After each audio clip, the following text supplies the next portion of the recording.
Bueno, no, Filiberto, a ver, tú ibas a hacer la presentación.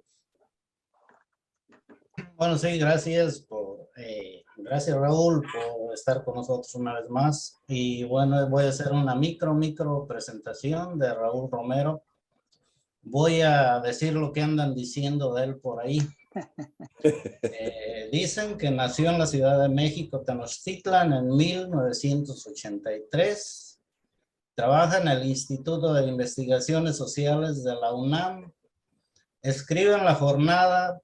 Ha publicado diversos textos en revistas académicas y capítulos en libros, algunos de ellos traducidos a diversos idiomas.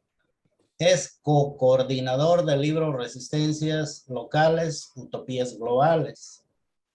También dicen que Raúl es sociólogo de la UNAM, adherente a la Sexta Declaración de la Selva Lacandona, columnista frecuente de La Jornada y participante de la Red Universitaria Anticapitalista y del colectivo Paso Doble. Entre muy pocas cosas que se dicen de él. Y vamos a ver qué dice él. Él dice que es sociólogo latinoamericanista y técnico académico en el Instituto de Investigaciones Sociales de la UNAM, secretario académico de conceptos y fenómenos fundamentales de nuestro tiempo y del curso de investigación docencia sobre desarrollo autosostenible, ambos coordinados por el doctor Pablo González Casanova. Bueno, quisiera mencionar el nombre del doctor Pablo González Casanova. Yo había oído hablar de él un poco. Lo conocí en el 95 en Guadalupe, Tepeyac, con los zapatistas. Y desde ahí vi que es una persona muy clara, muy fuerte en su palabra. Es probablemente el único civil que ostenta el cargo de comandante del Ejército Zapatista de Liberación Nacional. Y es también miembro del Comité Clandestino. Raúl lo conoce bastante bien, su profesor, y bueno, profesor de mucha gente, creador de los colegios de ciencias y humanidades, donde van muchos jóvenes, no los hijos de los políticos, desgraciadamente, ellos van a colegios privados. Y también es sociólogo, latinoamericanista, salsero, le gusta el café cargado y la maleta ligera. Otro mundo es posible, eso es lo que dice Raúl de él. Y yo digo, ahora va lo que yo digo de él. Yo recuerdo que cuando en mi comunidad escogían a una persona que llevara la palabra del pueblo, decían, él habla bien, él tiene buena palabra. Entonces yo creía que eran personas que eran escogidos porque hablaban bien el español y tenían buenas sentencias, buen parafraseo del idioma.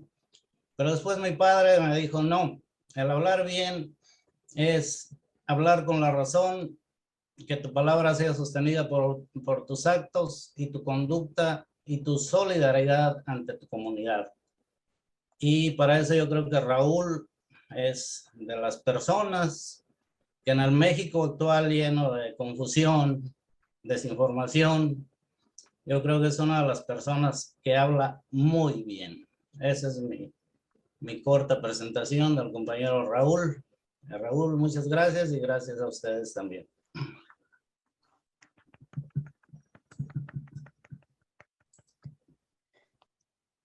Muchísimas gracias, estimado Philly. La verdad es que tus palabras me conmueven y las agradezco. Y bueno, vamos a de nuevo también agradecerles por su invitación y por la escucha. Les decía que yo quisiera hacer una presentación más breve, unos 20 minutos, y hacerlo más pedagógico, quizá algunas preguntas, debates por ahí para el abuso de la palabra tampoco es bueno, ¿no? Varias cosas. Primero, quizá después, si ustedes gustan, en otro momento podemos platicar también más a lo largo sobre la obra de Pablo González Casanova. Yo ahora estoy haciendo un trabajo que se llama Colonialismo Interno y Autonomías, ¿no?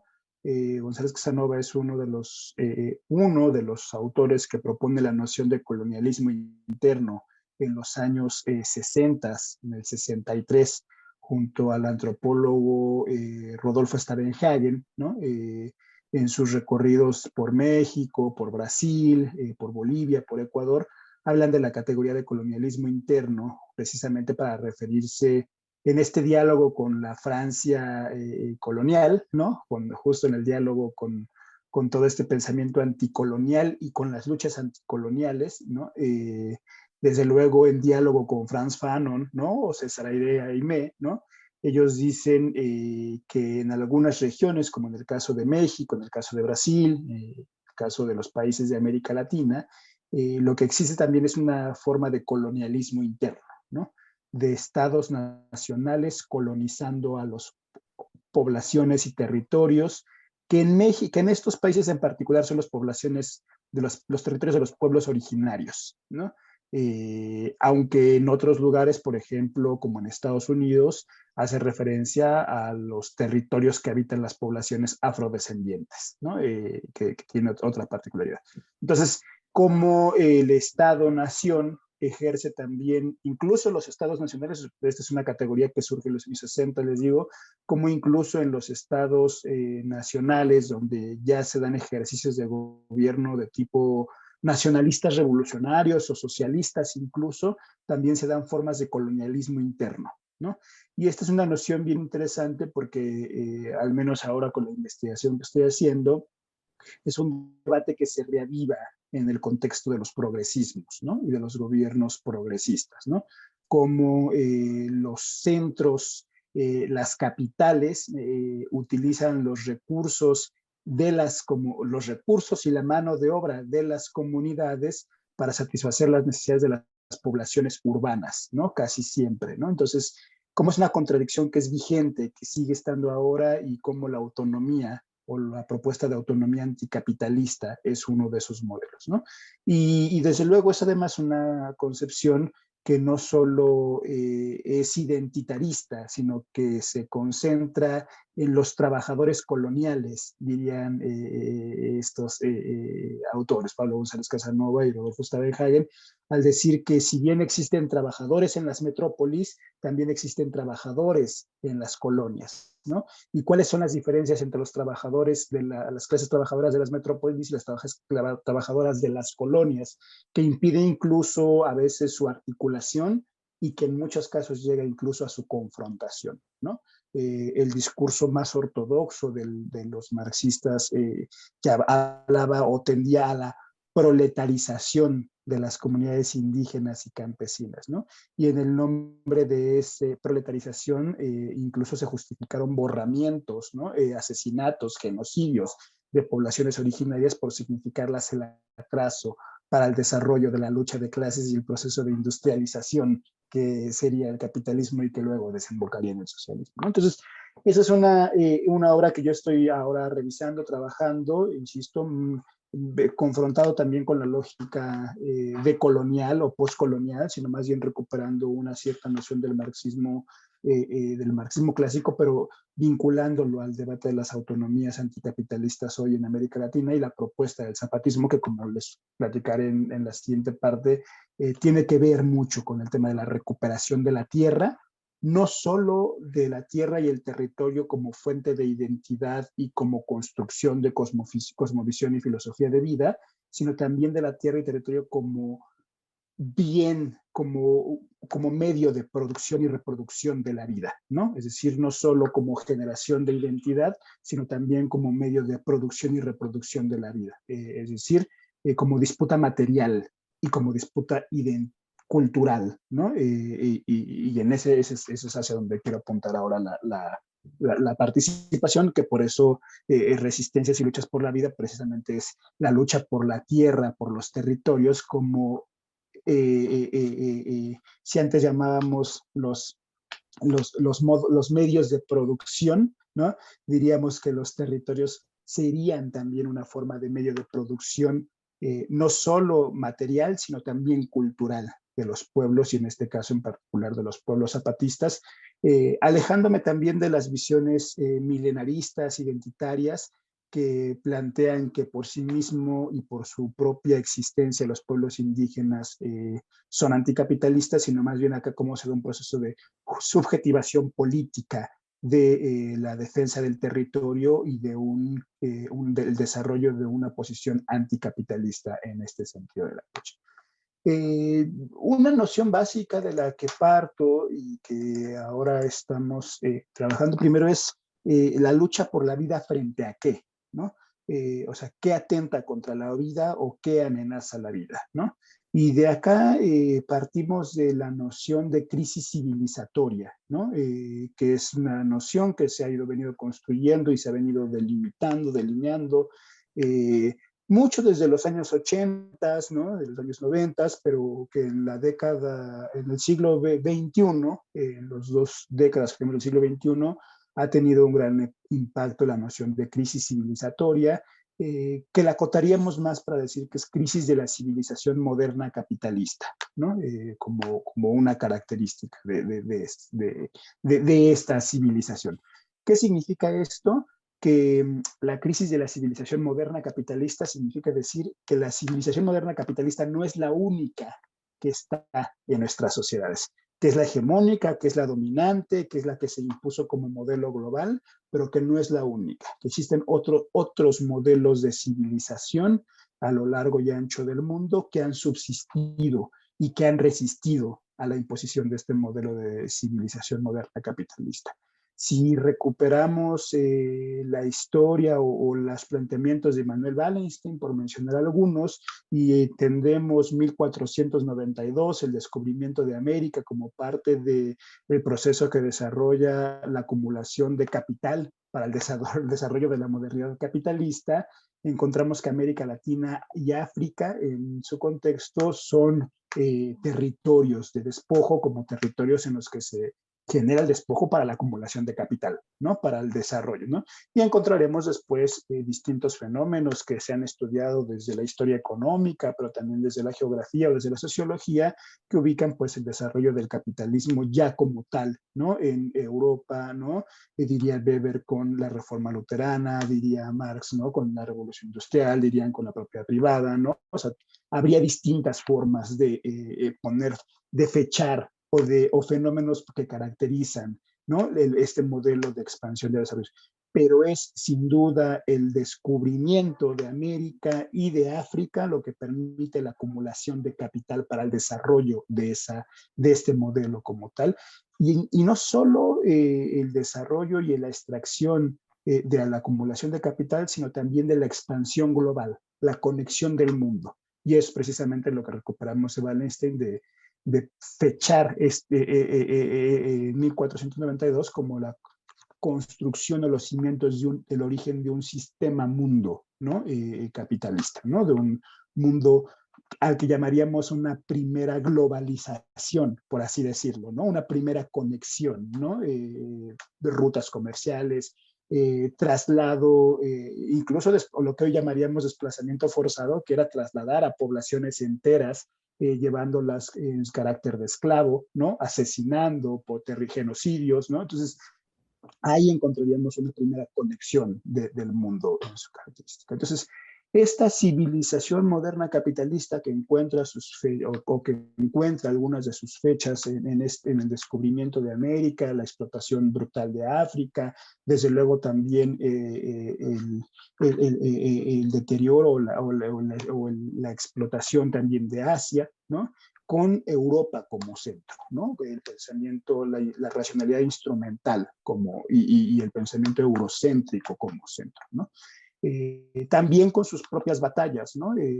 Con sus propios procesos de formación de Estado-nación, colonizando a otros pueblos dentro de la misma Europa, que hoy sigue resistiendo, ¿no? Como el País Vasco, ¿no? O como los pueblos samis, por ejemplo, en la parte de Europa del Este, que resisten también a esta unificación forzada de los modelos estatales nacionales, ¿no? Este modelo de civilización moderno capitalista, nosotros, o lo que hemos empezado, o lo que estamos insistiendo es que la crisis ecológica sobre la cual se comienza a reflexionar a partir de los años 60 la década de los 60, es solo una de las caras, una de las dimensiones de esta crisis. Es quizá la más grave porque amenaza la vida en toda su extensión, ¿no? La vida humana y no humana, las especies que ya están en extinción, incluso si se hace el mapeo de la cantidad de especies no humanas que se han extinguido como consecuencia del cambio climático y del ecocidio, es bastante desoladora, pero si empezamos también a mapear los pueblos que se han extinguido, las lenguas que se han borrado como consecuencia también de este modelo, ya vemos ahí también un dato preocupante. Y ahora fenómenos todavía más graves como el de desplazamiento por cambio climático, ¿no? O fenómenos incluso de pérdida de capacidad de reproducción de la vida, de alimentos, de cultura, de vínculos territoriales, incluso también por este tema del ecocidio y del cambio climático. Pero decimos, esto solo es una rama de la crisis económica que estamos viviendo. O sobre lo que se comienza a alertar desde los años 60 con todo este surgimiento del ecologismo, de la ecología política, ¿no? Del ecologismo popular, de los ecofeminismos, ¿no? De las luchas por los territorios, es quizá la línea más preocupante, aquel discurso de Fidel Castro en el 92, que marcó un hito en la ONU, ¿no? En Brasil, precisamente, que marcó un hito, ¿no? El protocolo de Kioto, ¿no? Son como las líneas que nos vienen explicando hoy, los mismos anuncios, ¿no? Y que decimos es quizá una de las versiones más preocupantes de la crisis civilizatoria y también una de las que más se ha comercializado, ¿no?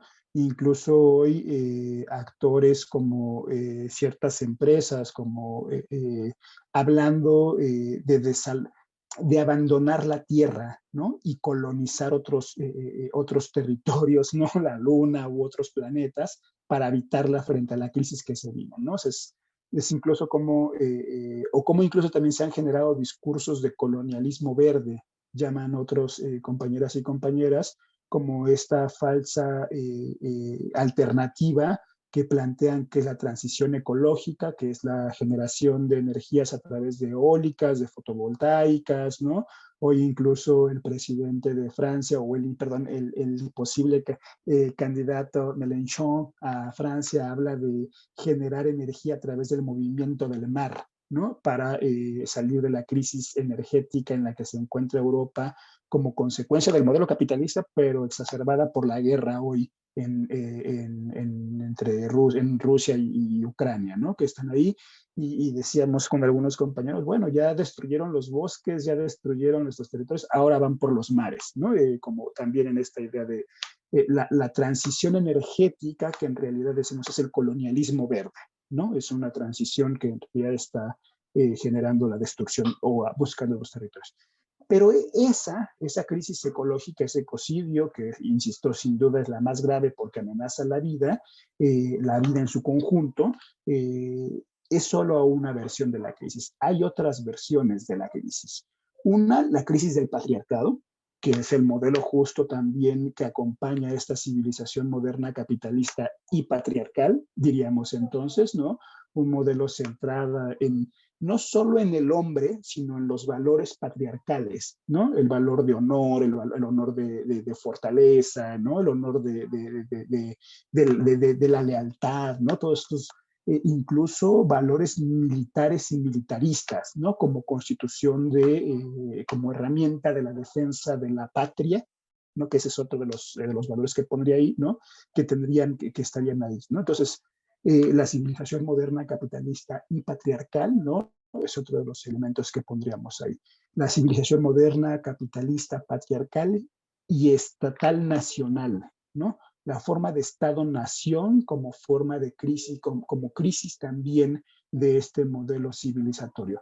Ojo, y aquí siempre encuentro un tema y una resistencia. El Estado-Nación para América Latina ha significado un espacio de resistencia frente al imperialismo norteamericano, ¿no? Las luchas por la liberación nacional, los ejércitos de liberación nacional, la guerrilla de liberación, las guerrillas incluso de liberación nacional, el propio ejército zapatista de liberación nacional, han significado un espacio de resistencia para países que fuimos colonia frente al imperialismo norteamericano.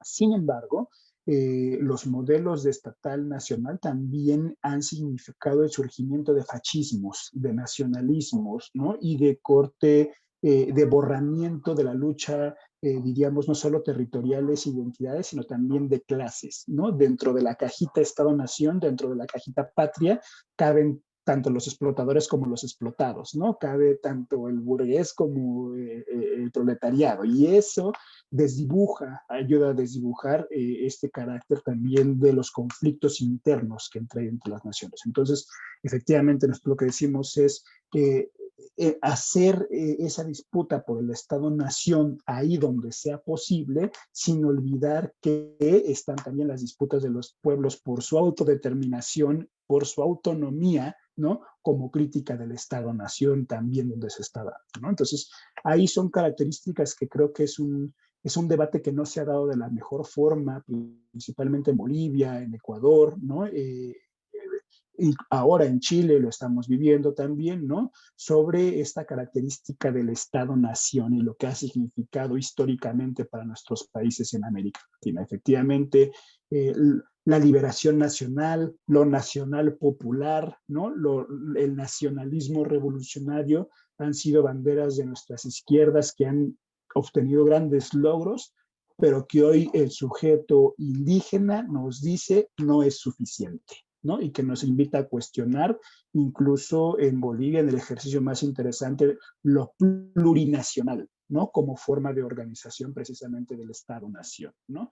O en sus casos más radicales, en el caso del Kurdistán, por ejemplo, que nos ayuda a plantear la confederación de naciones, ¿no? Como alternativa al Estado, ¿no? Y que también sabemos en América Latina, por lo menos los pueblos incas y los pueblos mayas tenían una característica más de ese sentido, ¿no? Confederación, naciones indígenas articuladas no propiamente por un Estado, sino por ejércitos y por sistemas de reglas y alianzas económicas que les permitían, ¿no? Resistir, articular, cooperar y a veces también enfrentarse, ¿por qué no? ¿No? Hay que decirlo también como el conflicto, como uno de estos elementos, ¿no? Y que hay investigaciones ahí que se sostienen. Entonces, el Estado-Nación también como uno de los jaques y también como uno de los jaques puesto por el propio capital, ¿no? El propio capitalismo neoliberal desarrolló una institución que es la corporación,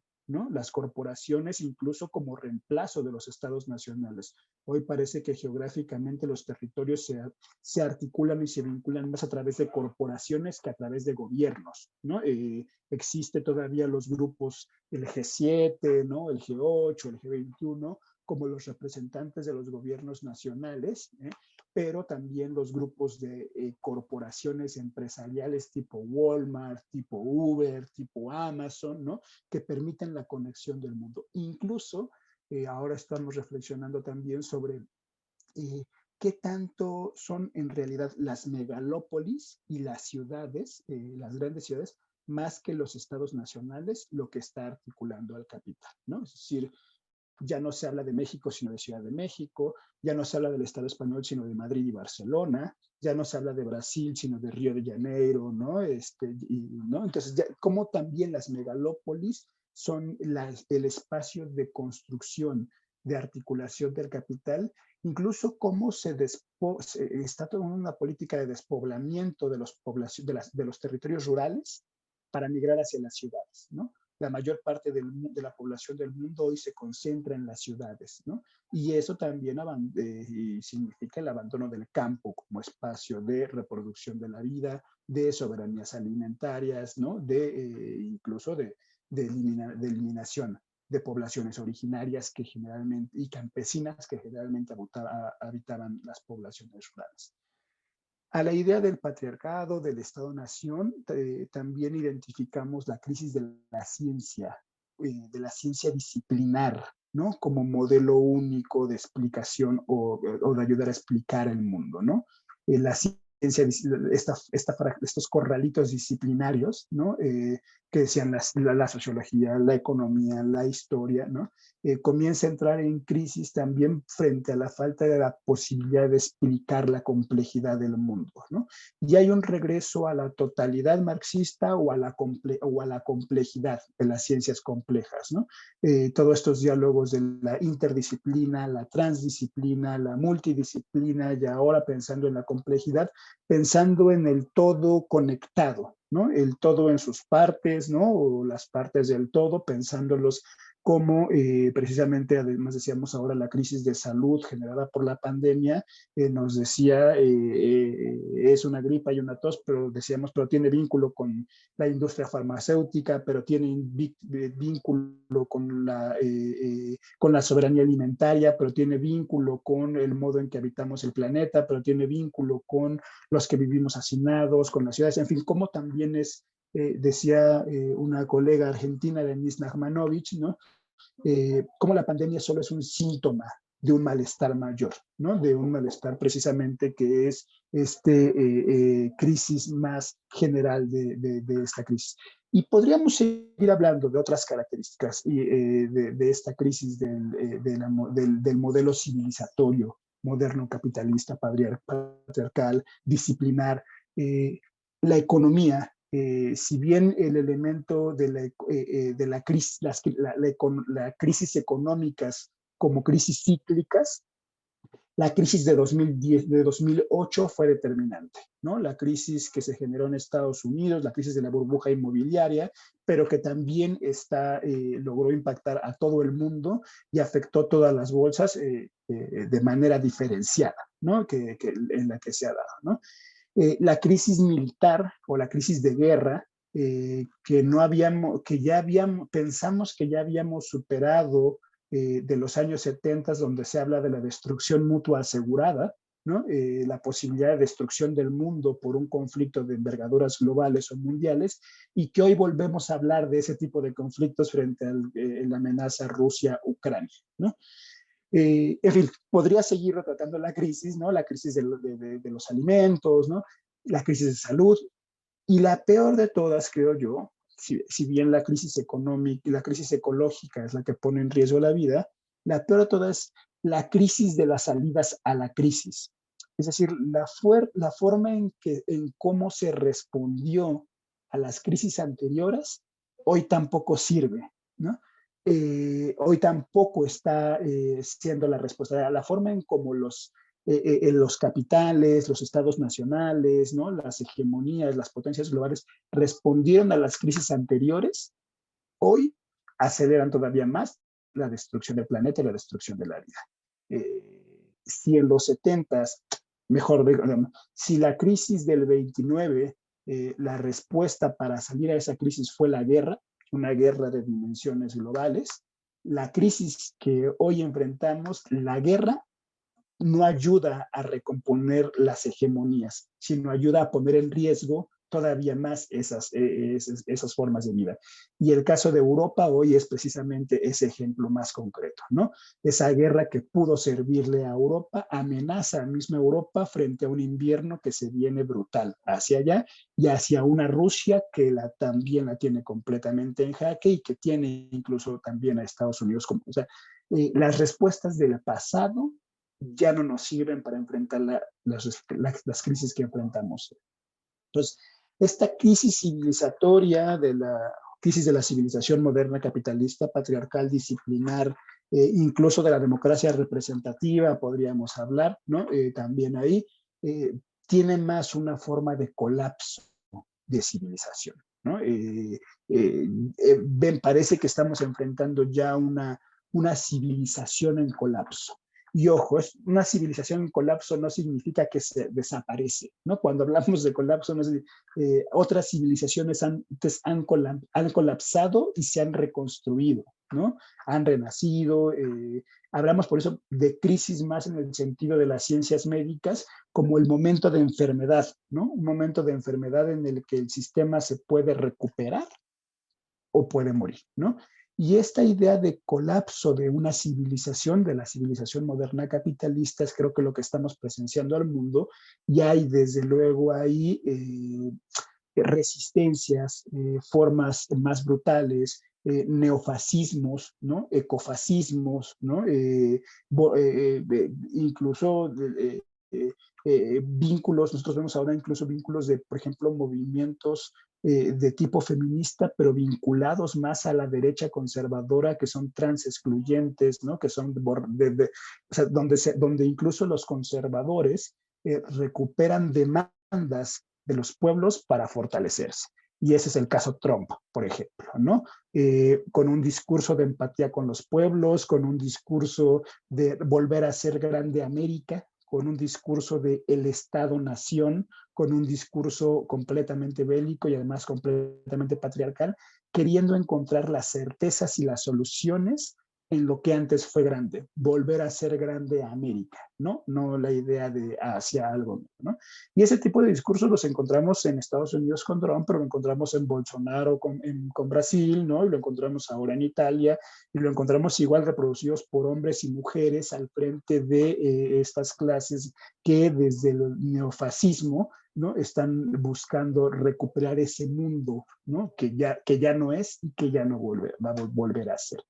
Frente a eso, creo, los progresismos se quedan en una fase media en la que buscan administrar el colapso, en las que buscan administrar la crisis. Decían algunos compañeros acá, es como volverse el guardia del cementerio, ¿no? Administrar los cementerios, ¿no? Donde no nos proponen una ruptura radical con el viejo sistema y tampoco lo están reproduciendo tal cual como era, ¿no? Entonces, es reconocer que son diferentes, pero que es insuficiente frente al tamaño de la crisis que estamos viviendo. Que si bien la primera etapa de los progresismos con Chávez en el 99, con Evo, con Cristina, con todos estos que estuvieron en América Latina, significó un cambio, pronto encontramos el límite, porque significaba solamente no el cambio del modelo económico, no el cambio de este sistema que está en crisis, sino la administración de la crisis, ¿no? Y esa administración de la crisis está también encontrando, observamos sus limitaciones, ¿no? Está pronto llegando ya a un punto en el que sí efectivamente sigue siendo mejor que los otros, pero solamente sigue siendo administrar. Si el tamaño de la crisis que estamos enfrentando es esta, significa dar una aspirina para un enfermo en cárcel, ¿no? Como ser administradores de ese colapso, ¿no? Y encontramos ahí, justo dentro de esa crisis general, que surgen modelos civilizatorios, propuestas de modelos civilizatorios distintos, ¿no? Que son propuestas de civilizaciones que sobrevivieron a estos 500 años, ¿no?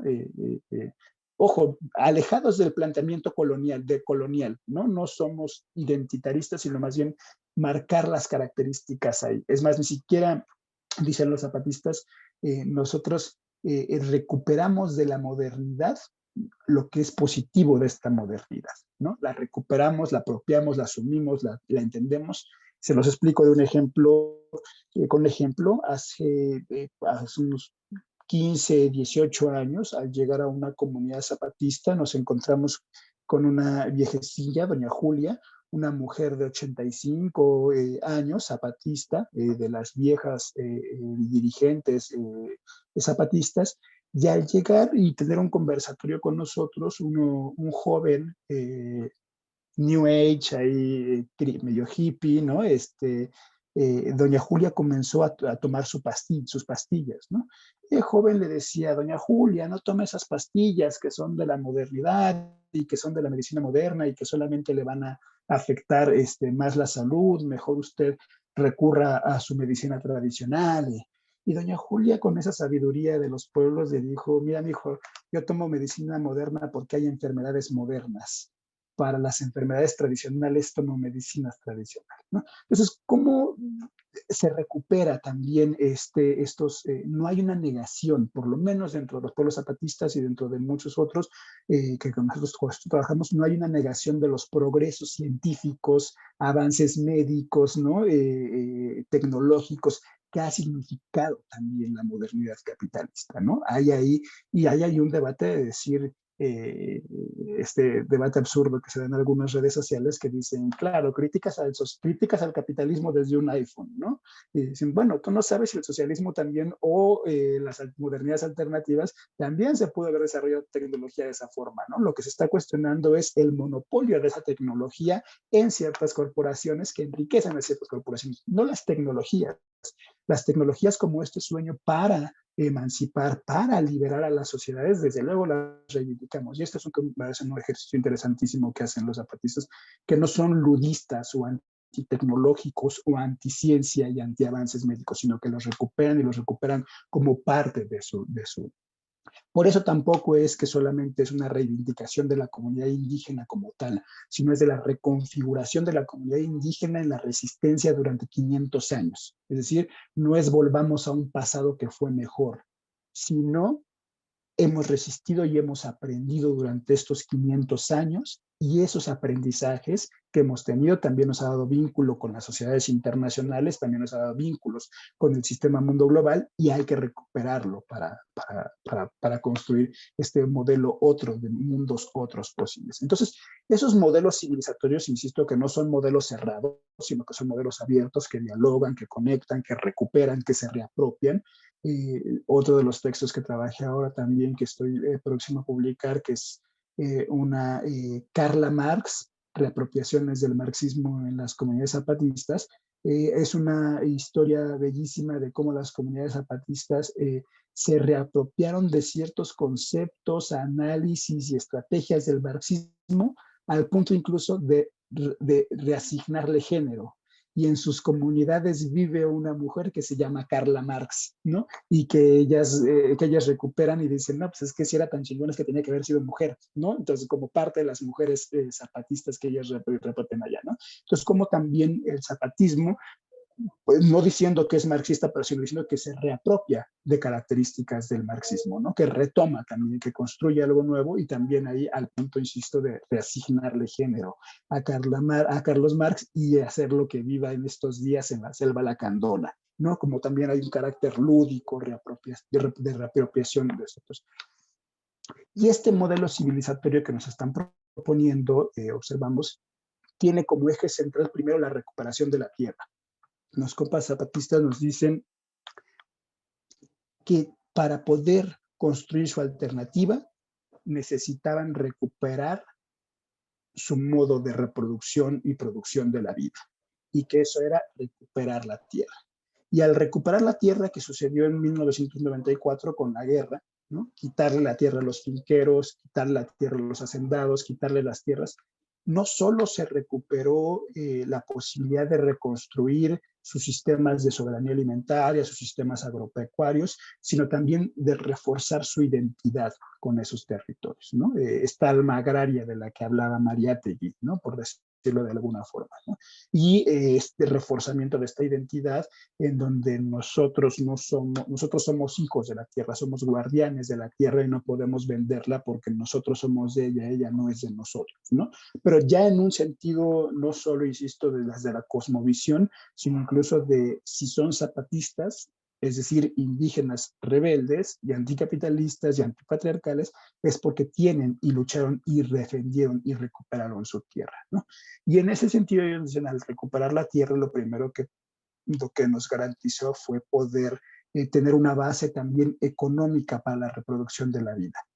Y sobre esa tierra recuperamos nuestros sistemas de milpa, recuperamos nuestras cooperativas de café, construimos nuestros sistemas de cultivo alternativo, construimos nuestras cooperativas de transporte, construimos nuestras escuelas, construimos nuestros hospitales, construimos nuestros propios aparatos de seguridad y justicia, construimos y recuperamos nuestros modelos asamblearios, ¿no? Nuestro modelo de organización de los... Es decir, autogestionar la vida, ¿no? De cómo en comunidad se autogestiona la vida desde lo más básico que es los alimentos hasta lo más complejo que podría ser la producción cinematográfica, porque hoy en comunidades zapatistas se produce cine desde las propias comunidades, se hace radio, se construyen teatros, ¿no? Entonces, y cómo desde ahí se mira siempre a lo global, ¿no? No solo es los